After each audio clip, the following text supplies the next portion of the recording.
Hello friends, आज हम आपको बहुत ही एक अच्छा टॉपिक है जो रीजनिंग में कैलेंडर जिसे हम पंचांग कहते हैं वो आपको पढ़ाने जा रहे हैं। ये चैप्टर वाकई में प्रत्येक एग्जाम में इसमें से एक नया क्वेश्चन जरूर आता है। देखें तो बहुत ही ये डिफिकल्ट भी है और एकदम इसे समझने में थोड़ी प्रॉब्लम होती है। इसके कई बहुत सारे टॉपिक हैं जो बहुत ही डिफिकल्ट वे से लोग बताते हैं, लेकिन हम आपको बहुत ही सरल तरीके से बताने जा रहे हैं जिसमें आपको उम्मीद है ज़रूर समझ में आएगा। तो सबसे पहले हम देखते हैं ये पहला क्वेश्चन कि 2 जनवरी को शनिवार है तो 17 जनवरी को कौन सा दिन होगा। अब हम देखते हैं इसमें कोई ना तो इसमें सन दी गई है और ना ही डिफरेंट मंथ दिए गए हैं। एक ही मंथ है, इसमें भी जनवरी है इसमें भी जनवरी है। तो इसी प्रकार से 17 जनवरी है तो 17 लिख लेते हैं हम। उसके बाद 2 जनवरी को शनिवार था तो 17 में से हम माइनस कर देते हैं 2, कितने बचते हैं 15।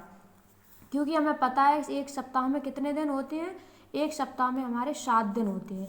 अगर यहाँ पर 15 आया है तो 15 में हम 7 से डिवाइड कर देते हैं तो इसका शेष कितना बचता है, इसका शेष बचता है 1। ठीक है।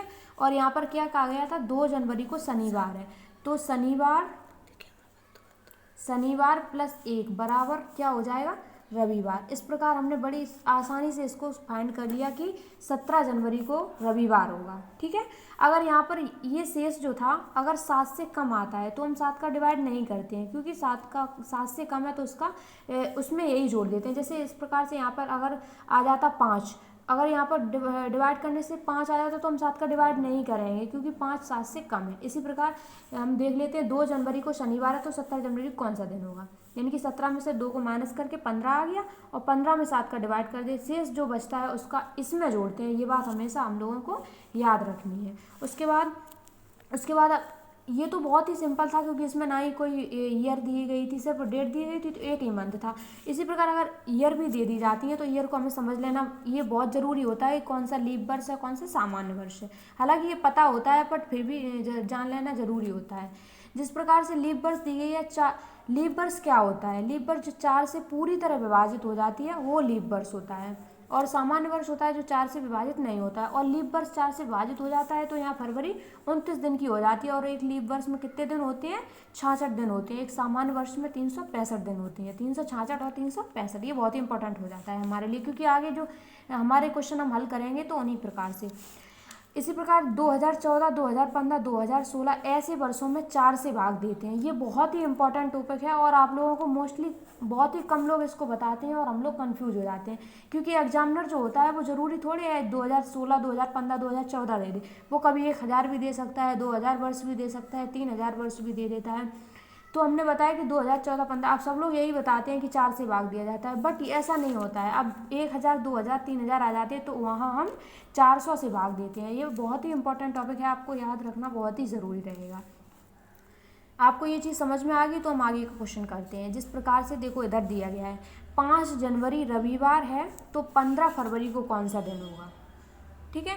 अब ऊपर वाला जो क्वेश्चन हमने आपको बताया था उसमें 5 जनवरी दोनों मंथ थे। अब इसमें उन्होंने क्या किया कि जो मंथ है वो उन्होंने चेंज कर दिए हैं। तो इस प्रकार से हम क्या करेंगे, सबसे पहले देखेंगे कि जनवरी जो है वो कितने दिन का होता है। ये तो सबको पता होता है। इस प्रकार से हम कर लेते हैं जनवरी, फरवरी, मार्च, अप्रैल, मई, जून, जुलाई। तो इस प्रकार जनवरी कितने का होता है, जो ऊपर आता है हड्डियों पे यहाँ पे, वो हमारा 31 दिन का होता है। तो जनवरी कितने दिन का हुआ, 31 दिन का। अब उन्होंने 5 जनवरी दे रखा है, यानी कि 31 में हमें 5 पता है। 31 में कितने दिन पता है, हमें 5 दिन पता है। जब 5 दिन पता है तो 31 में से हम 5 को घटा देते हैं। 31 में से जब हम 5 को घटाते हैं तो कितने बचते हैं, 26। यानी कि अब 26 दिन हमारे जनवरी में बचे हुए हैं। 26, अब हमने आपको बताया था क्योंकि एक सप्ताह में 7 दिन होते हैं तो हम 7 का डिवाइड करते हैं तो 26/7। अब हमारा जनवरी क्लियर हो गया।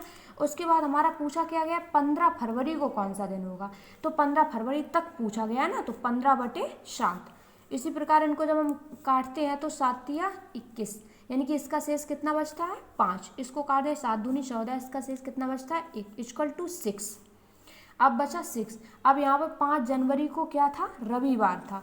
तो रविवार में हम रविवार प्लस 6 बराबर कौन सा दिन हो जाएगा, रविवार, सोमवार, मंगल, बुध, बृहस्पति, शुक्र और शनिवार। इस प्रकार जो हमारा 15 फरवरी को होगा वो हमारा शनिवार दिन हो जाएगा। समझ में आया?